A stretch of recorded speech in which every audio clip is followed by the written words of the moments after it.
ghost story? Yes, that's great. Then find a comfortable place and listen.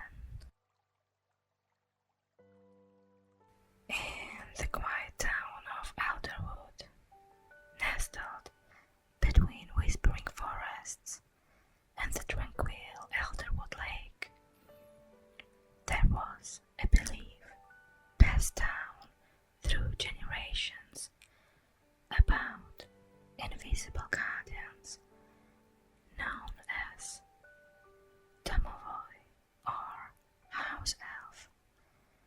These spirits woven into the fabric of folklore were said to dwell in every home, protecting their inhabitants from misfortune and harm.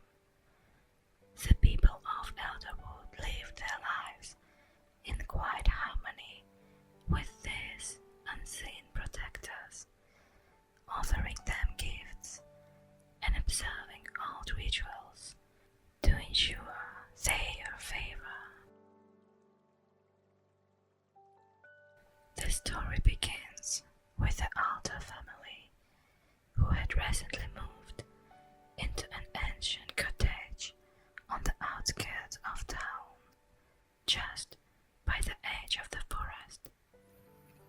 The cottage was its ivy-clad walls and moss-covered roof looked like something straight out of a fairy tale. It had been empty for years, and whispers in the village spoke of the restless spirit that dwelt within, awaiting the return of its human charges. The family consisted of Thomas, a widowed clockmaker, his daughter Lily, a curious girl of 12, with a fondness of stories, and their old wise cat named Whiskers. They moved into the cottage seeking a fresh start, but soon learned that living there came with more than they had bargained for. On their first night, as the wind howled through the trees and the moon cast eerie shadows through the paned windows, Lily thought she heard soft footsteps in the hallway. When she asked her father about it, he dismissed it as just the house settling in. But Whiskers arced back and hissed at corners, unseen, made her think otherwise. The next morning, Lily discovered a small, intricately carved wooden figure in the corner of her room. It wasn't there the previous day, and neither she nor her father knew of its origin. Thomas suggested it might have been left by the previous owner, but Lily felt a strange connection to it, as if it was meant for her. As the days turned into weeks, strange occurrences became part of the daily routine in the Alter household. Objects would move on their own. The sound of distant laughter echoed during the night, and the comforting smell of cinnamon would often waft through the rooms when no such spice was in the house. One evening, while Thomas was busy in his workshop, Lily decided to explore the attic. The air was thick with dust and the light was dim, but Lily wasn't afraid. As she rummaged through old thongs filled with yellowed letters and worn-out clothes, she came across a dusty, leather-bound book titled The Lore of Elderwood. Opening the book to a page marked with a faded ribbon, Lily read about the domovoi. According to the book, each house had its own spirit, and these spirits would protect the home's inhabitants as long as they were respected and acknowledged. It was also written that a house left empty for too long might make the domovoi weary and mischievous. Realizing that the strange happenings around the house could be doing of the domovoi, Lily felt a surge of excitement. She decided that night to acknowledge the house spirit. She left a small bowl of milk and a piece of bread on the kitchen counter, whispering a tentative greeting into the air. The next morning, the food was gone. In its place was a small, shiny pebble, smooth and cool to the touch. Lily felt a gentle warmth spread through her as she picked it up. It was a sign of acceptance, a token of the domovoi's favor. Encouraged by this peaceful exchange, Lily began to communicate more openly with their unseen guardian.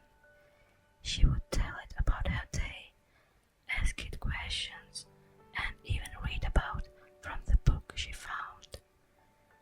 The house felt cozier, somehow more alive, and even Thomas had to admit there was a new sense of serenity that hadn't been there before.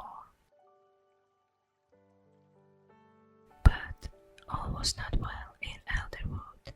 As the altars grew closer to the house spirit, a shadow loomed on the outskirts of town.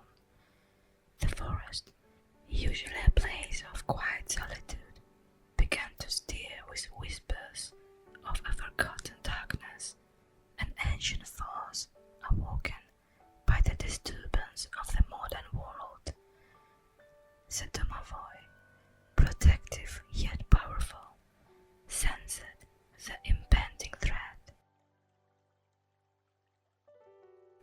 As the weeks passed, the bond between Lily and the domovoi grew stronger. She named the spirit Moro, a name she felt suited the gentle yet mysterious nature of their house guardian.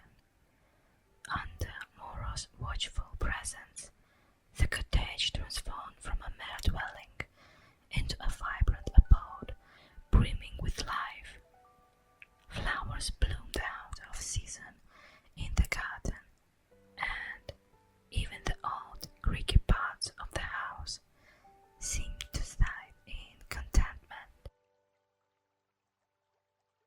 However, the tranquility within the outer home contrasted starkly with the unsettling changes occurring just beyond their property. The forest around Elderwood began to emanate a palpable sense of foreboding. Animals that were once common sights became scarce, and the once clear lake waters grew murky and still. The villagers spoke in hushed tones about the ancient stirring and old legends that told of a dark force sealed within the forest, bound by ancient magics to the roots of the oldest tree, the hardwood. One chilly evening, as Lily sat reading by the fireplace, she had a knock at the door. It was Mr. Bramble, the local librarian and renowned expert on Elderwood's law. His face was drawn, and His usual cheerful demeanor was replaced by a look of concern. "Thomas, Lily," he started, stepping into the warmth of the living room. "There have been occurrences. The forest, it's changing, becoming something else. It's as if the old protections are weakening. I fear something from the old tales is waking." Thomas, a man of science and not given to superstition, was skeptical. "James, are you sure it's not just a passing oddity? Perhaps it's just the weather, or an undiscovered animal stirring things up." Mr. Brumble shook his head. "I've seen the signs, Thomas, and they point to something far more ancient. The hardwood is dying. If it dies, the seal breaks, and what is bound within could be freed." Lily, wide-eyed, clutched at the pebble Morrow had given her. Could Morrow help? Maybe he knows what to do. "That's why I'm here," Mr. Brumble acknowledged. "The house spirits, they're, to my boy, they're connected to the land. They might know how to strengthen the seal, or at least protect us if it fails." That night, guided by Mr. Brumblum, Lily attempted to communicate more directly with Morrow. She used an old ritual from Mr. Brumble's book, arranging candles in a circle and using a sprig of holly to symbolize protection. As the candlelight flickered, the air in the room thickened, and a gentle, ethereal figure appeared before them. Morrow, in a form visible to human eyes, was a small, wizened figure with twinkling eyes and a serene smile. "Little Lily," Morrow's voice was like a whisper of wind. "I have watched over this house for many years, but what's this now is beyond even my reach alone. The hardwood's magic binds it, and only the hardwood can renew the seal." "What can we do?" Lily asked, her voice trembling. "The hardwood is old and tired, and it has forgotten the songs of life. You must remind it, bring it a token of renewal, a symbol of life continuing. The seed of a juniper, planted by a pure heart at the base of the hardwood at dawn, might suffice." Lily nodded, determined. "We'll do it, Morrow. We'll save the hardwood." The next morning, armed with a juniper seed from Mr. Brumble's herbal collection, Lily, Thomas, and Mr. Brumble ventured into the forest. The woods were dense, and the air was unnaturally still, as if the forest itself was holding its breath. They reached the hardwood by daybreak, a massive ancient tree whose trunk was wide as a house. Its leaves were withered, and its bark was cracking, but it still stood majestic and imposing. Lily approached the tree, her heart pounding in her chest. She kneeled at its base, pressing the juniper seed into the soil. She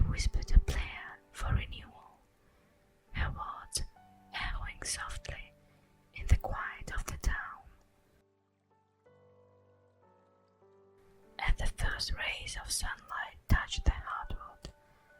The ground trembled lightly, the air shimmered, and, for a moment, it seemed as if the forest itself sighed in a relief. A sprout, teeny and green, emerged where Lily had planted the seed. But even as they celebrated this small victory, the ground trembled again, this time more violently. A deep, resonant groan echoed through the forest, a sound of ancient chains straining against an even more ancient wheel. The battle to renew the hardwood was only just beginning. As the tremors subsided, the group stood in awe, witnessed the nascent juniper sprout pushing its way through the rich earth. The hardwood seemed to pulse with a newfound vigor, its leaves shimmering with dew, as if awakening from a long slumber.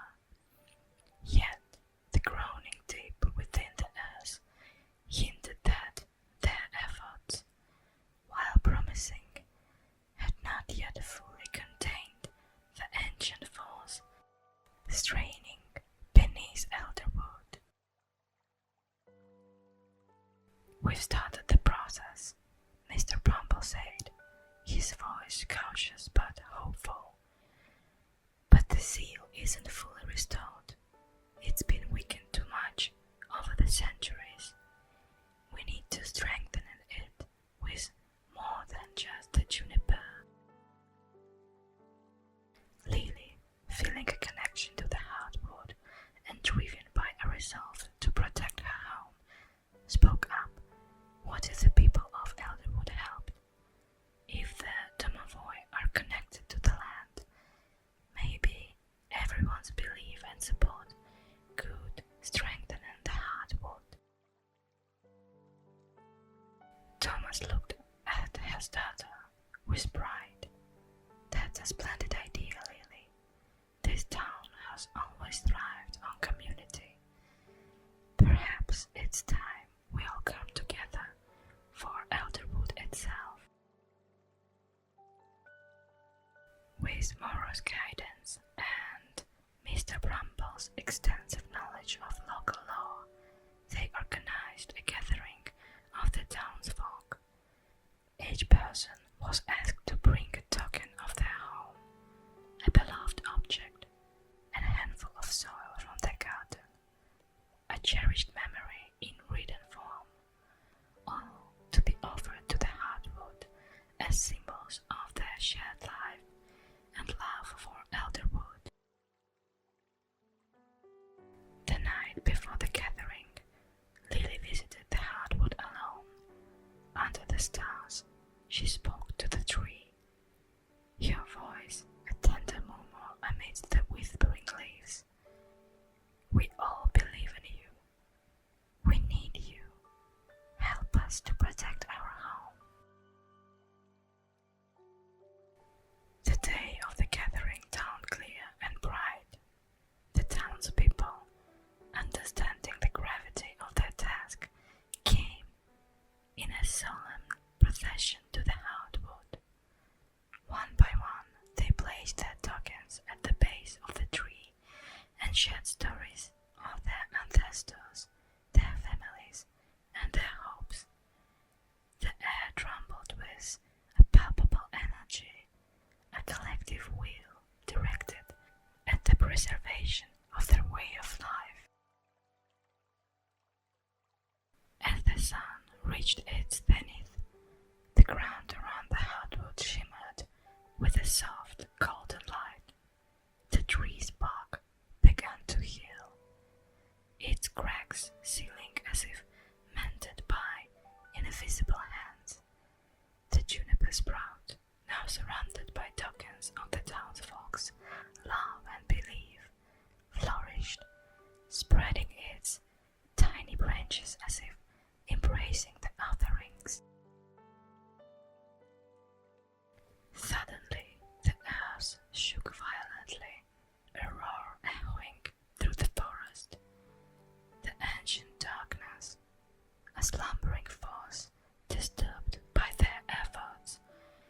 was making one last, desperate attempt to break free.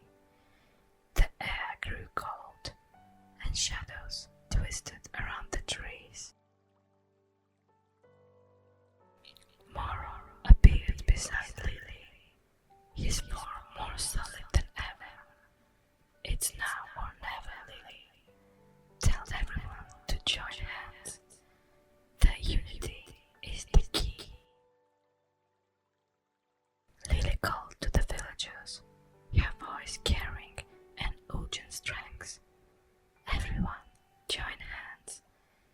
Believe in the hardwood, in our homes, in each other. As they united, their hands clasped in a circle around the hardwood, Lily led them in an old chant Mr. Brumble had taught her, a chant of protection and renewal. The chanting voices rose, harmonious and powerful, weaving through the trees, encircling in the hardwood with a wave of human spirit and hope. The shadowy force recoiled, the light from the circle blinding it, the unified will of elderwood pressing it back down. With a final, Trondero's cry, the darkness retreated, sealed once more beneath the ancient roots. Quieter now, its power waning against the renewing strength of the seal. As calm returned, the villagers, exhausted yet exhilarated, witnessed a remarkable sight.